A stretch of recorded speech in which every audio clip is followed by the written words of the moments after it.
পৃথিবীর দূর প্রান্তের ঘন জঙ্গলে যেখানে কোনো মানুষের অস্তিত্ব ছিল না, সেখানে থাকত একটি শক্তিশালী বাঘ। তার শরীরের রং ছিল হলদে, আর পিঠে কালো ডোরা, চোখ দুটি ছিল মণির মতো চকচকে। তাকে দেখে জঙ্গলের সকল প্রাণী ভয় করত। সে তার জঙ্গলের সমস্ত ছোট প্রাণীদেরকে মারত এবং খেত। হা হা হা হা, আমি সকলকে খেয়ে ফেলবো, কেউ বাঁচতে পারবে না। আমি এই জঙ্গলের সকল প্রাণীর অস্তিত্ব মিটিয়ে দেব। গোটা জঙ্গলে চলছিল শুধু বাঘের রাজত্ব। বাঘের ভয়ে যেন জঙ্গল থমকে গিয়েছিল। গোটা জঙ্গল বাঘের ভয়ে গুটিয়েছিল। একটি খরগোশ একটি গাধাকে বলে, আমাদেরকে এই জঙ্গল ছেড়ে পালিয়ে যেতে হবে, না তো আমরা সবাই বাঘের হাতে মারা পড়ব। বাঘের ভয়ে সমস্ত ছোট প্রাণীরা জঙ্গল ছেড়ে চলে যেতে লাগল। এক সকাল বেলায় বাঘের খুব খিদে লাগে। সে শিকারের জন্য বের হয় জঙ্গলে। কিন্তু সে অনেক ঘুরেও জঙ্গলে কোনো শিকার পায় না। সে এক জায়গায় বসে এবং বুঝতে পারে তার ভয়ে সকল ছোট প্রাণী জঙ্গল ছেড়ে চলে গেছে। বাঘ নিজেকেই বলে, এই তো দেখছি ভারী বিপদে পড়া গেল। আমার ভয়ে দেখছি সকল প্রাণী জঙ্গল ছেড়ে চলে গেছে। এ তো দেখছি আমি না খেতে পেয়ে মারা যাব। এই বিপদ থেকে একটিভাবেই বাঁচা যেতে পারে, আমাকে পাশের জঙ্গলে যেতে হবে। বাঘ পাশের জঙ্গলে যাওয়ার জন্য রওনা হয়। পাশের জঙ্গলে সব পশু পাখি আনন্দের সাথে বাস করতেন। সেই জঙ্গলে থাকত 3 বন্ধু, একটি খরগোশ, একটি ছাগল আর গরু। তাদের মধ্যে থেকে খরগোশ বলল, জানো বন্ধুরা, এই জঙ্গলে একটি বাঘ এসেছে। সে নাকি বড় ভয়ঙ্কর। সে সকল ছোট প্রাণীদেরকে খেয়ে ফেলে। আমাদেরকে সাবধানে থাকতে হবে। হ্যাঁ, আমিও শুনেছি সে বড় নিষ্ঠুর। আমাদেরকে সাবধানে থাকতে হবে এবং সবাইকে সতর্ক করতে হবে।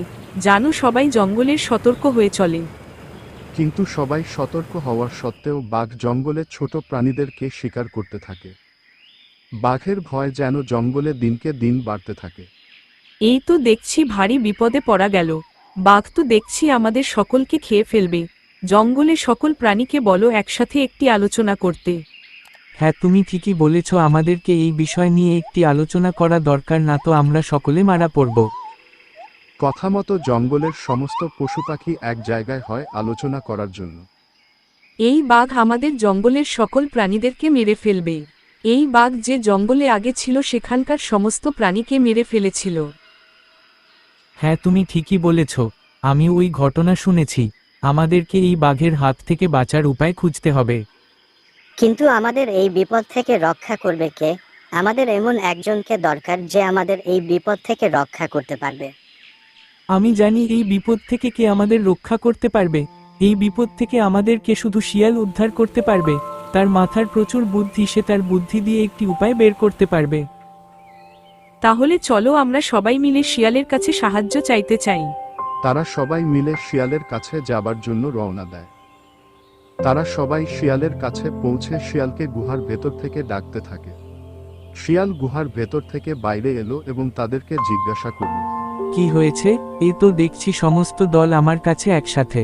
আমরা ভারী বিপদে পড়েছি। এই বিপদ থেকে তুমি আমাদেরকে রক্ষা করতে পারবে।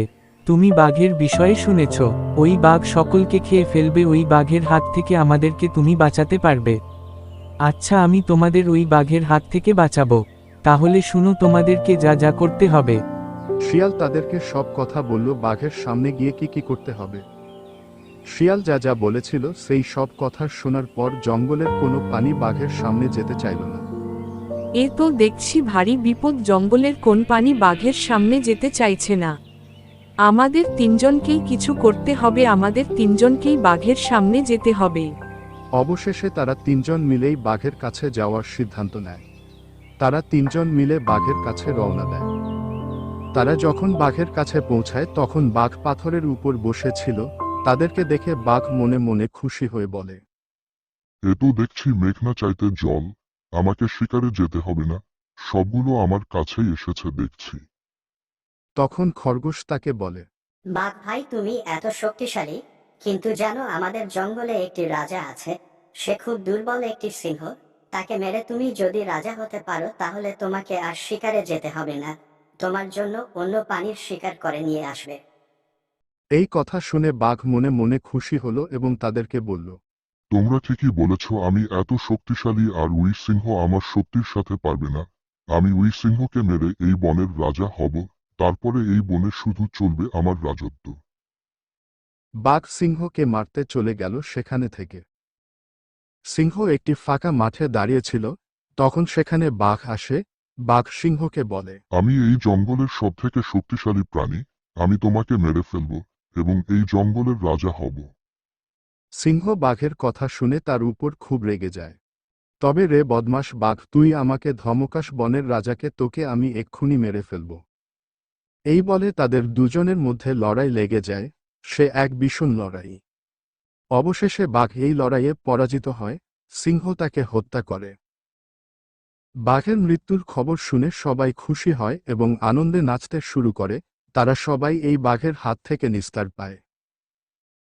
বন্ধুরা, আমরা এই গল্প থেকে বুঝতে পারি যে কি আমাদেরকে ক্ষমতার দ্বন্দ্বে অন্ধ হওয়া থাকা উচিত নয়, নিজের শক্তির উপর অহংকার উচিত নয়।